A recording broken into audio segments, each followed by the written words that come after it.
So I think you have probably watched the part 1 of my review of the ImmersionRC Rapidfire. So in this part 2, I'm going to show you the screen from the goggles inside my house. So I just take the quad and move it around, and just to show you the difference between the Rapidfire and also the True D screen real time. You can see from the screen that the Rapidfire doesn't have a lot of breakouts. Even if there's any interference, it's just a tiny digital interference, and it looks like interference on a digital TV, and it's not as much breakup as you can see for the True D diversity receiver, and because of that, it's very flyable even if there's any interference. But for me, there is definitely noticeable difference because of the processing done by Rapidfire. With a normal diversity receiver, there's no processing done. So basically, you get images transmitted and received by two antennas. So the images are switched between the two antennas. So depending on which antenna receiving it, then the image will go to your goggle screen, and if it switches, it will cause this breakup in the images.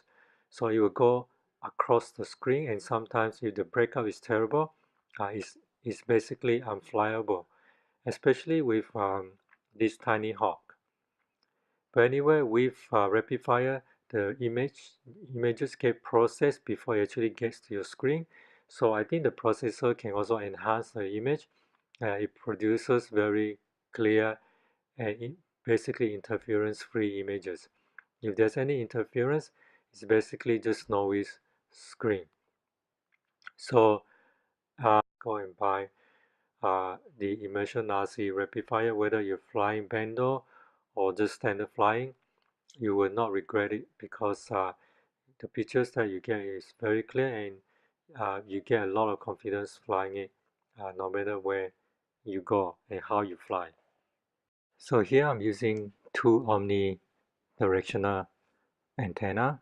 So I have seen videos talking about using omni antennas, and apparently they are good for ImmersionRC Rapidfire.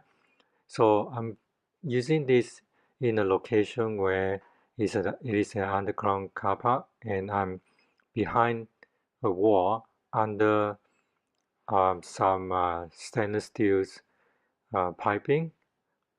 So and I also fly it in tight corners and also through concrete beams and through walls. So you're going to see that using two omni antennas, this Rapidfire performs really well. I could never fly like this with a normal diversity antenna because with a tiny hawk, the transmission is usually very bad. But with the ImmersionRC Rapidfire, it just eliminates all those bad breakups, and even under the underground car park that I have here. And you can see a lot of piping and also cars around, and also all those stainless steel uh, cabinet or whatever behind me. So here you can see me doing a test run in front of me, just close proximity at this point. So I'm trying to see whether there's any interference with me standing in front of some stainless steel structure, and you can see that there's none interference. So I'm trying to fly through this gap and to see if there's any interference, and you can see it's so far so good, and you can only see a slight tearing, and that slight tearing you can is very similar to what you can see in digital TV when the transmission is a little bit interrupted. So after testing this tiny hoop around this corner and around this gap for a bit, I was confident that I could fly under this or under this car park or within this area um, without any difficulties. So here I'm starting off with a new flight, and I'm flying through this gap, and you can see just slight tearing, but it's not very much. And in the goggles I can still see very good images. And like I said in my part 1 video, this tearing is not like a normal tearing that you see with two antennas.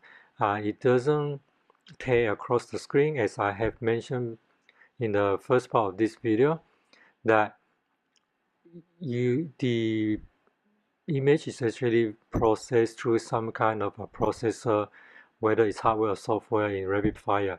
And even as far as this, you can still see just some snowy pictures, but I can still see and be able to fly quite comfortably. And I'm going back here to where my starting point is. So here there's still a bit of breaking up, but you can just see snow, and it's not that difficult to fly just seeing a snowy picture like that. So as I get nearer to my starting point, the interference gets less and less, and you can also see the RSSI signal on top.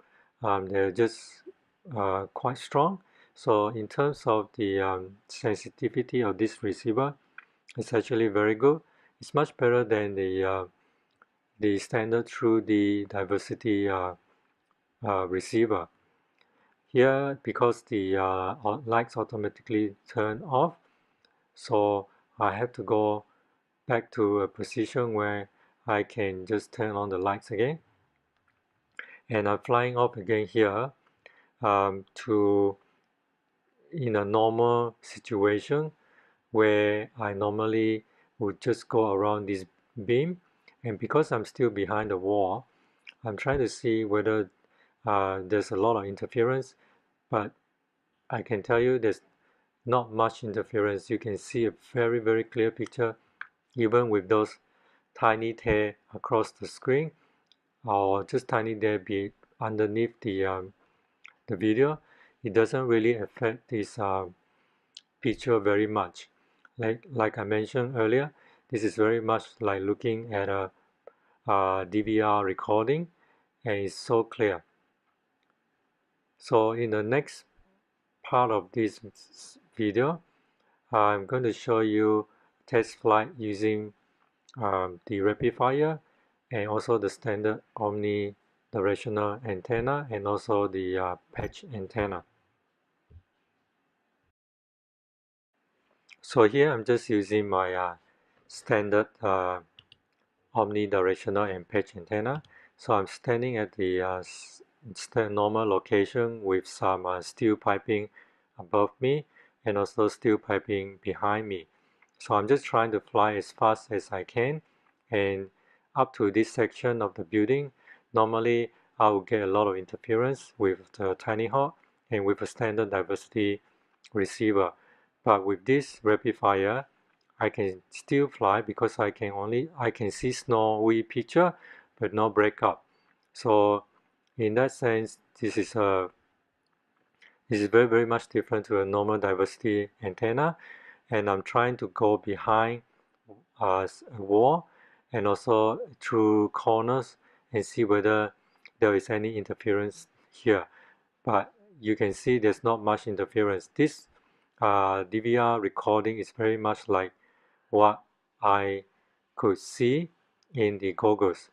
So it's a very good representation of the pictures from my goggles. So here I'm also trying to go behind a wall and to see whether it causes any interference.